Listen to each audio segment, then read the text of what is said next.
आ जाओ दोस्तों, आज हम पढ़ते हैं द्विघात समीकरण का बेसिक का क्वेश्चन है जो गुणनखंड से आता है और क्या कहता है, मूल ज्ञात कीजिए। ठीक, ये वैसे तो ऑप्शनल क्वेश्चन में आते हैं ज्यादातर मैक्सिमम, लेकिन हो सकता है तुम लोग के लघु उत्तरी में भी इम्पोर्टेंट हो। तो देखो क्वेश्चन क्या कह रहा है, गुणनखंड विधि से निम्न द्विघात समीकरण के मूल ज्ञात कीजिए। हमें क्या ज्ञात करना है, मूल ज्ञात करना है। मूल का मतलब x का मान ज्ञात करना है। x के किन मानों पर इसकी वैल्यू शून्य हो सकती है, हमें ये ज्ञात करना है। यानी द्विघात समीकरण को हम व्यक्त कैसे करते हैं ये तो जान लेते हैं। ax² plus bx plus c बराबर 0 के रूप में द्विघात समीकरण को व्यक्त किया जाता है।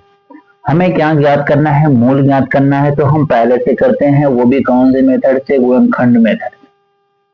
इससे गुणनखंड विधि से तो हमारा क्या होता है, x² माइनस 3x माइनस 10 बराबर 0 के रूप में दिया है। इसका क्या करना है, गुणनखंड करना। क्या करना है, गुणनखंड करना है। जब भी x के साथ यानी a के स्थान पे हम कह सकते हैं कोई भी संख्या ना दिखे तो वहां पे क्या माना जाता है, 1 माना जाता है और a c का आपस में गुणा किया जाता है। तो इन दोनों का गुणा कर दो, 10 इकन्ना 10। 10 का ऐसा फैक्टर करो कि जोड़ने या घटाने पर, जरूरी नहीं है कि जोड़ा जाए, घटाया भी जा सकता है। जोड़ने या घटाने पर कितना प्राप्त हो, 3 प्राप्त हो। हम कह सकते हैं 5 दूनी 10, 5 दूनी 10। अगर हम 5 से 2 को घटा दें हमें 3 मिल जा रहा है।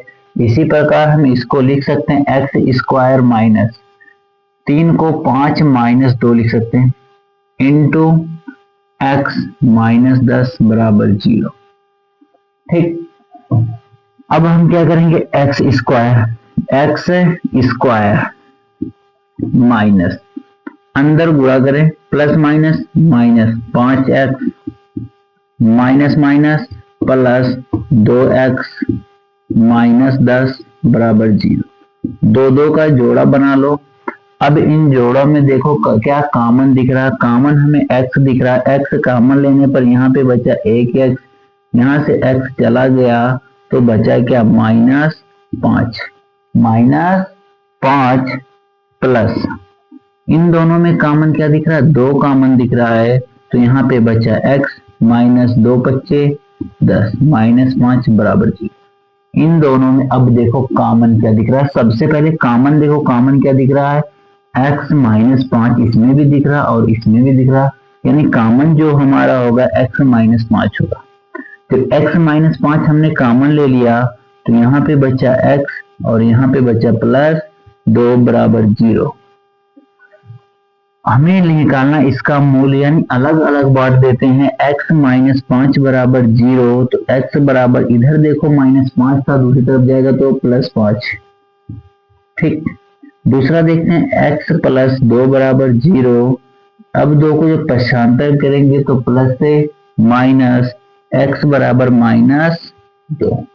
यानी इसके मूल हमें क्या मिले, x बराबर पहला मिला है 5, दूसरा क्या मिला है -2, 5 -2। इसी प्रकार दूसरा देखते हैं, 2x² प्लस x माइनस 6 बराबर 0। इन दोनों का गुणा कर दें तो 6 दूनी 12। 12 का ऐसा फैक्टर करें कि जोड़ने या घटाने पे कितना आना चाहिए, 1 आना चाहिए। तो 4 तिहाई 12, 4 तिहाई 12, 4 में से 3 घटाएंगे 1 मिल जाएगा। यानी हम इसको व्यक्त कर सकते हैं 2x² प्लस 4 माइनस 3, 4 में से 3 घटाए 1 मिल गया, इंटू x -6 बराबर 0, -6 बराबर 0। तो ये हो गया 2x² प्लस अंदर गुणा 4x plus minus minus 3x minus 6 बराबर 0। इन दोनों में कॉमन क्या दिख रहा है, सबसे पहले ये देखो, इन दोनों में हमें 2 कॉमन दिख रहा है और क्या दिख रहा है, x। 2 चला आया बाहर और x भी चला आया, तो यहाँ पे क्या बचा x चला गया, तो और यहाँ पे क्या बचा 2 दूनी 4 यानी 2। अब इन दोनों में कॉमन क्या दिख रहा है -3। क्या दिख रहा है -3। जो पहले ब्रैकेट में आया वही दूसरे ब्रैकेट में भी आना चाहिए। यहाँ पे बचा x, यहाँ पे बचा +2 बराबर 0। दोनों में कॉमन क्या है x +2 है, तो क्या बचा 2x - 3 बराबर 0। एक एक को ले लो, x +2 बराबर 0, तो x बराबर 2 को पक्षांतर कर दिया, प्लस से माइनस। ठीक, पहला मूल आ गया x बराबर -2। दूसरा लेते हैं 2x - 3 बराबर 0। 3 को पक्षांतर करते हैं तो माइनस से प्लस 2x बराबर 3, तो x बराबर 3/2। 3/2, तो इसके मूल क्या होंगे, मूल होंगे x बराबर -2 कामा 3/2। 3/2। मुझे उम्मीद है कि पूरी वीडियो समझ में आई होगी। इसी प्रकार सेम क्वेश्चन है 100x² - 20x + 1 बराबर 0। ये आप लोगों के लिए होमवर्क है, इसको लगाकर कमेंट बॉक्स में इसका आंसर जरूर देना। अगर वीडियो अच्छी लगी हो तो चैनल को सब्सक्राइब और लाइक जरूर करना।